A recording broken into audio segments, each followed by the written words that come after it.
Today we talk about Holy Week, the week which changed the world forever. As we review the events of Jesus' last week on earth as a man, this week could change the course of your history. By the end of his third year of ministry, Jesus had done it all. He had taught with love and compassion. He had healed people. He had taught in parables. He had given us promises, conditions, and warnings. He had given glimpses into the future. Add to that, he dealt with controversy without using violence. As we enter day one, the first day of Holy Week, Jesus was riding a wave of increasing intensity. On day one, he rode the wave of high popularity. People were lining the roads as he rode into Jerusalem on a borrowed donkey. They were waving palm branches. They were bowing in worship. No doubt, though, that crowd contained a mixture of people. Some were true believers and followers of Jesus. Others may have been caught up in the excitement, thinking he was about to overthrow the Romans and become their new king. Still others may not have yet made up their mind about him.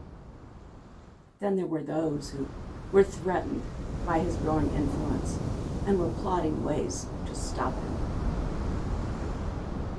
If you had been in that crowd, which group would you have aligned with? More importantly, which group do you align with now? On Monday, Jesus rode a wave of discontent with the fallen world. He started out by cursing a fig tree. He was hungry, and it wasn't producing any fruit.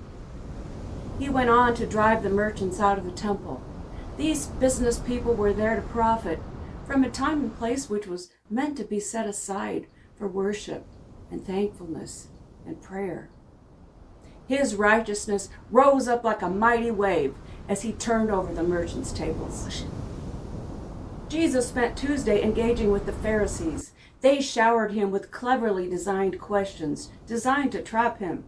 But he countered their questions with questions and provided many proofs, convincing proofs of his divine identity.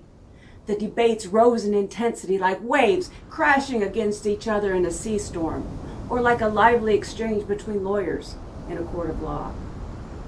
He used parables, references to Old Testament prophecies, which the Pharisees would know well. He gave glimpses into the future, talked about the end of the world and his second coming. The meaning of his words would ring with clarity in the ears of those with the intent to understand, but become increasingly baffling to those who were desiring to win over him. Those with ears to hear will hear and understand. The Pharisees by now were determined to take him down. They were just working out the details. Judas made their job easier.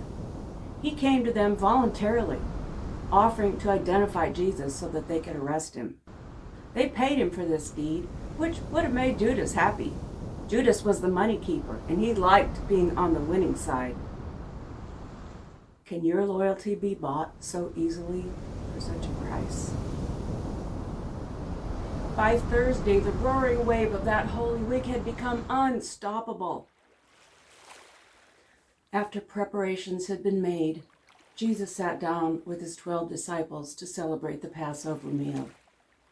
He revealed that one of them would be his betrayer, and this would be his last supper on earth.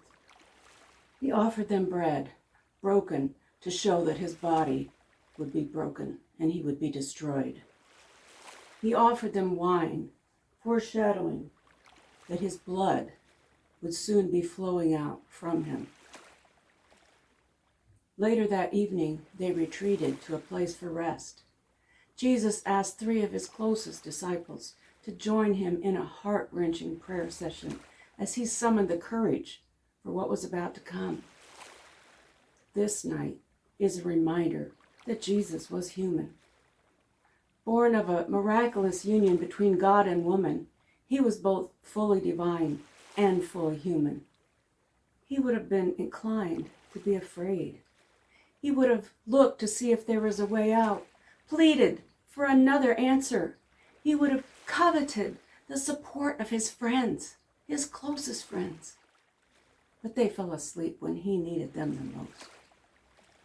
As Jesus prayed alone, as he begged God for a different plan, his will and God's will nearly collided. Was divinity about to split and a new Satan about to be born? Or would this just be a colossal failure in God's attempt to rescue a fallen world? Those things did not happen because Jesus prayed, "Not my will, but your will be done." God's will presided because Jesus voluntarily yielded to it. Take note of this and remember, the next time God asks you to do something hard in order to accomplish his will. That night ended in a dramatic scene as Judas appeared with an armed band of men, kissing Jesus, kissing him, to identify him. As Jesus was being taken away, one of the followers took a sword and cut off the ear of a servant of the high priest. All of his followers scattered, including the disciples. One young man barely got away, his clothes left in the grasp of one of the soldiers as he ran away naked. That night the wave had reached its crest. But on Friday the situation went from bad to worse. Next week, we are not going to be glad that it's Friday.